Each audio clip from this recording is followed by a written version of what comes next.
Hey, Braden, how you doing today? Hey, I'm doing well, Dr. Keener. Listen, we're already a handful of episodes in to Mentor Moments, and we just want to take this time to thank our guests and our listeners for continuing to tune in and listen to us and also the awesome guests that we have every single episode and just continuing to support us. Right on. We couldn't be more happy with the success we've had.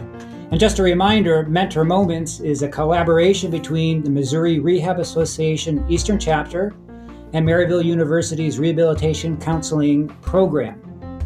We'd like you to stay tuned for another episode of Mentor Moments.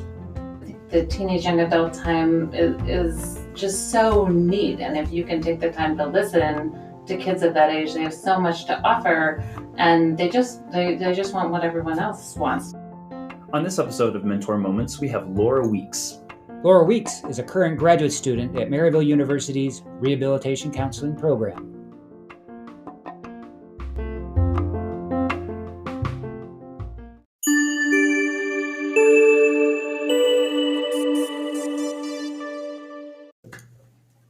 Okay. Well, Laura, thank you again for joining us on Mentor Moments. We would love just to hear a little bit about you. What brings you into our podcast episode? Sure. Thanks for having me, guys. Well, I would say I'm a little bit of a less traditional student here from Maryville. I've had a couple of other careers. I first taught middle school education, and then I stayed home for a number of years while I raised my kids. So this is kind of the third thing that I'm doing.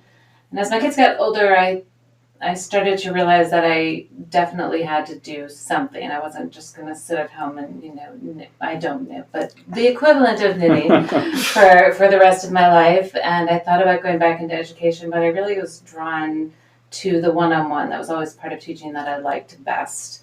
And I kind of decided that's where I could best use my talents and give back and kind of help people along the way is by going and finding a counseling program. Yeah, we hear a lot of students sometimes, and, I guess I heard you say this, it's a calling. You had this calling to come back. And again, to me, calling, vocations, finding that purpose and meaning, and just...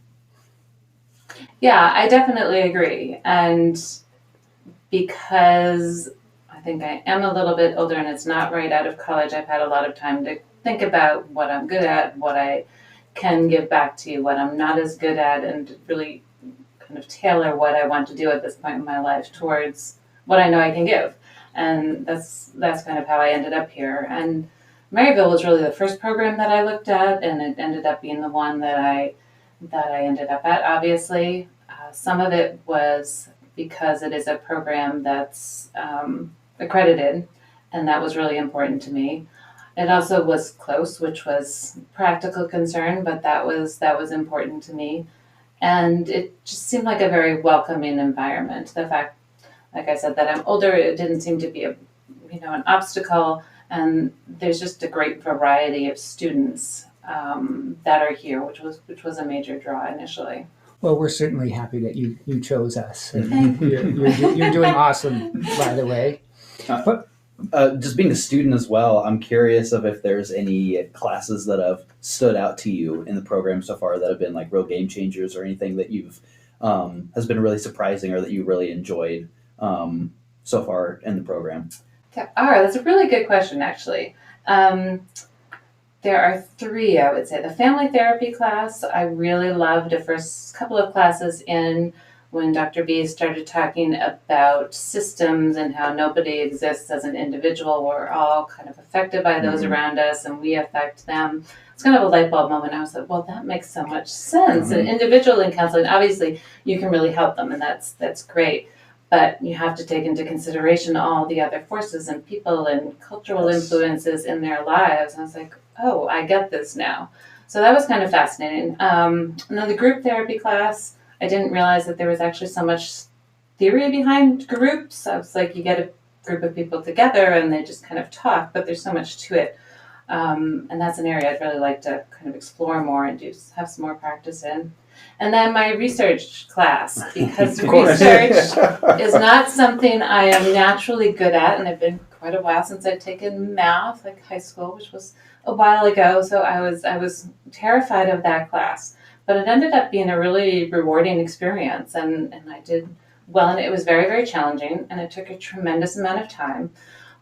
But I learned a ton, and it was a good lesson that things you're not that great at, they don't have to be that scary. I certainly wouldn't go into research, but I'm glad that I had that experience, and it was really challenging. That was a healthy experience. I can definitely agree with that. Taking those courses, everything that you've said, I agree like tremendously with. I had such a great time in research, and the same thing about group. Like there's so much more to group than like we're just hanging out and we're just chatting. No, there's like a science to it. There's a system. Yes. And it made so much more sense. You think of good athletic teams that you were on, or good groups of whatever type, good companies you're a part of. Whether they know it or not, they use those principles. So it kind of makes sense when you think back and successful group type situations you've been a part of.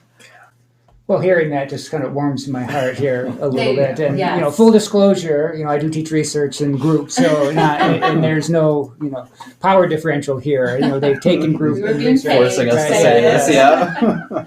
I guess going back to education, Laura, again, you talked about being, a teacher, and I have early childhood experience, and I guess I see similarities in what I like about both. I don't know, do you see similarities in being a teacher and working to develop students just as you would sort of work with clients? I do, absolutely. I mean, I think there's a big education piece, obviously, when you're in education, but in a more holistic sense, helping people understand who they are, how they can get to the next point in their life, whether it's through formal education or through a counseling type of thing.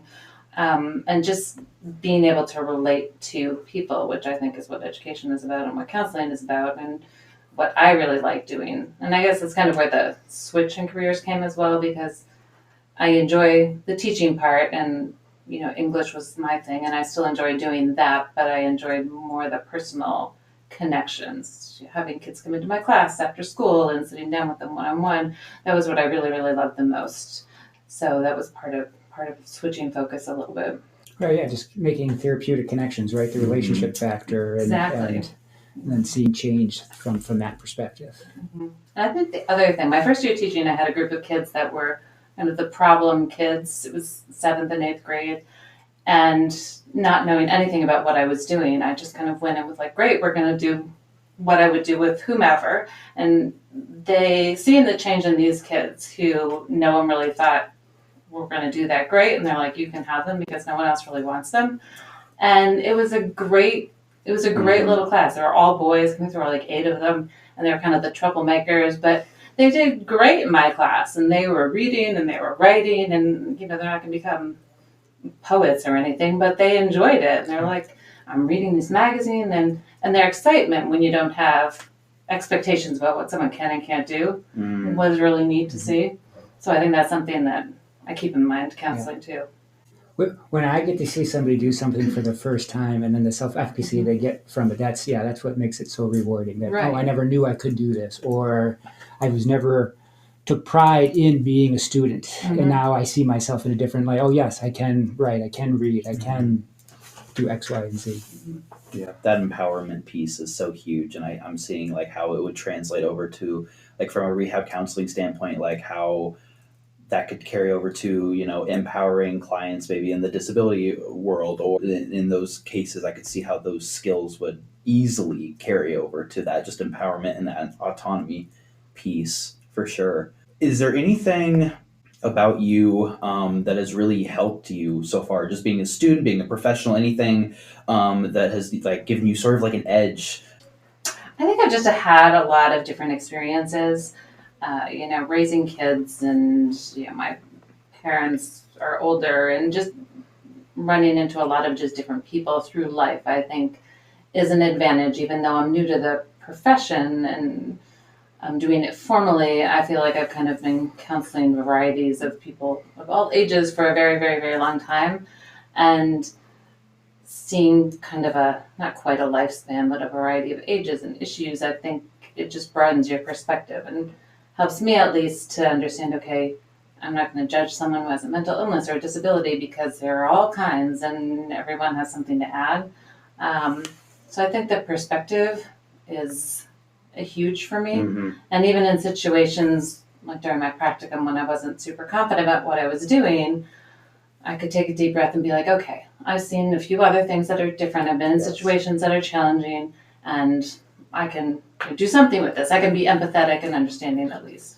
And I think that's a huge part of whether you work in mental health. I really enjoy mental health or disability or folk rehab is listening. So that's what people really want. Then figuring out how to listen to different types of people. Mm-hmm. So Laura, you're at your internship, your last 2 classes. Tell us, where you're doing your internship and what you hope to get out of it. Yeah, I'll be doing my internship at a private practice, group practice, down in St. Charles called Step by Step Counseling. And I'm actually starting in a couple of days. I will have my first client 9 o'clock on a Monday morning. And I am hoping to really just learn from all the professionals there. There's a variety of counselors with a variety of specialties. There's some play therapists, there's some family counselors, there's people that specialize in adults, couples. I really like adolescents and young adults, so that's kind of where I hope to find a niche. But it seems like a really supportive atmosphere, which I enjoy. And I think one of the things that I actually learned about in job class that I had this spring is the importance of finding a fit between where you're going to be and your personality. So a lot of things that I was going through my head when I was searching seemed to match this particular place. They give you a lot of autonomy, but still support. They do have a lot of policies in place, but also you have some autonomy and kind of the flexibility of private practice. I also, that was appealing to me.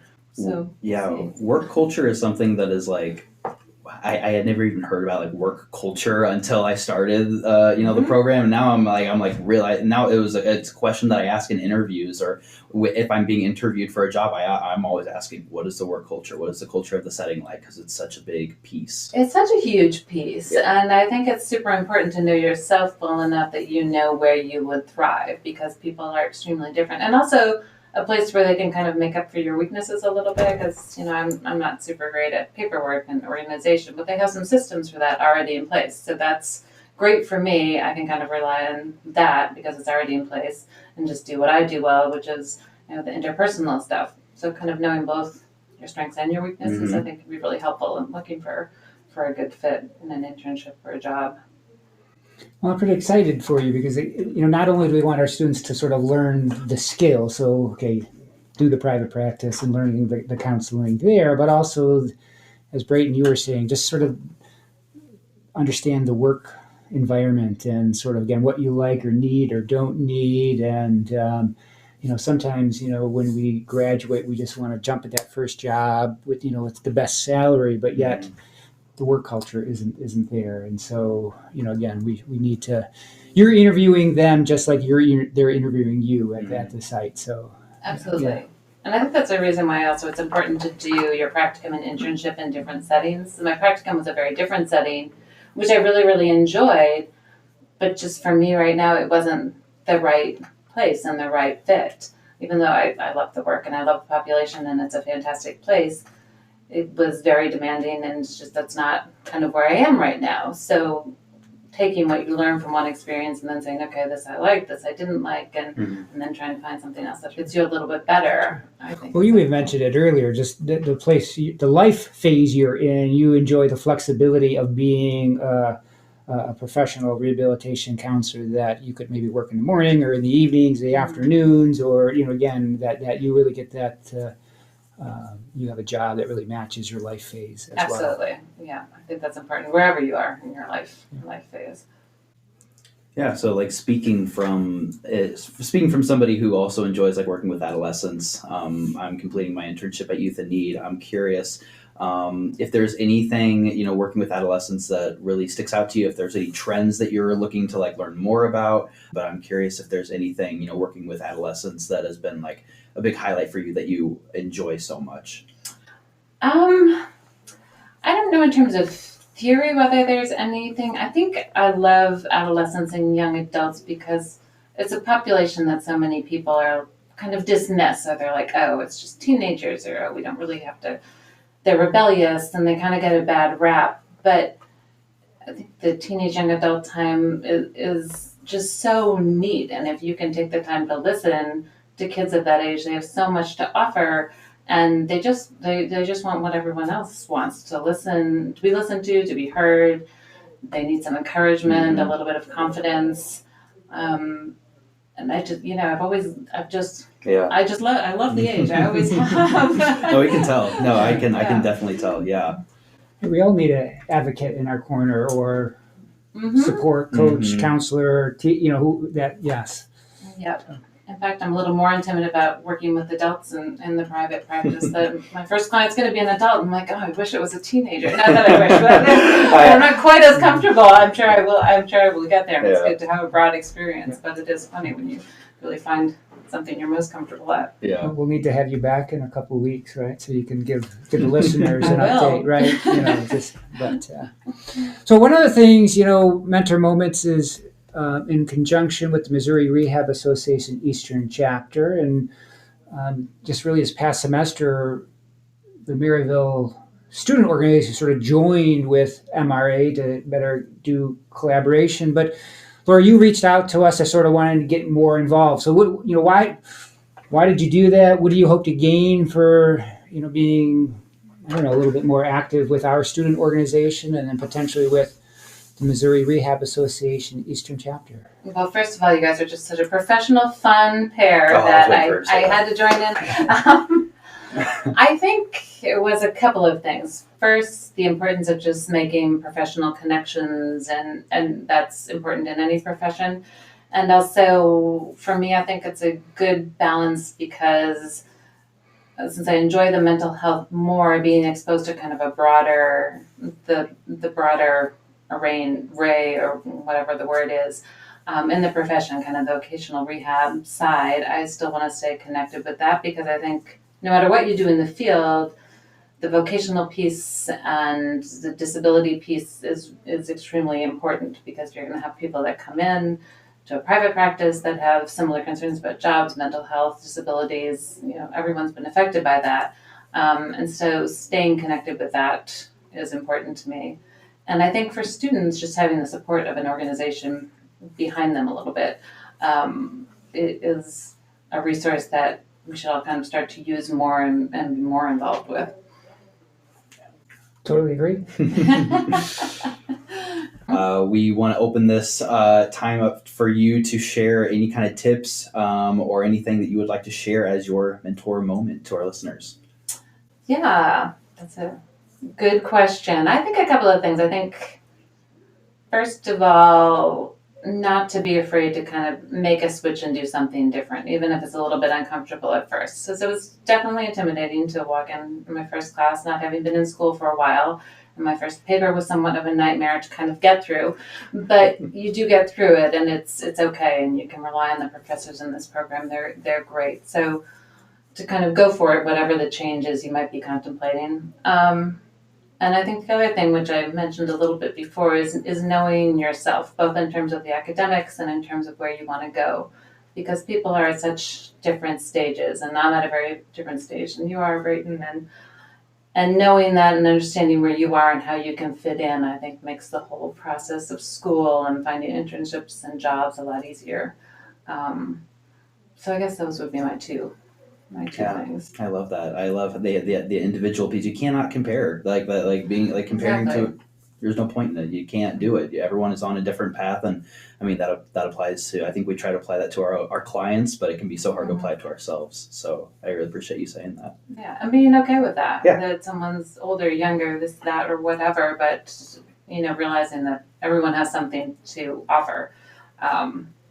And yeah, which again took me a little while too to kind of realize, okay, people are going to listen, and I can listen to people younger, older, whatever, and that's all right. So, well, Laura, we just want to thank you for being a guest. You've been awesome, and we wish you continued success. Well, thank you very much.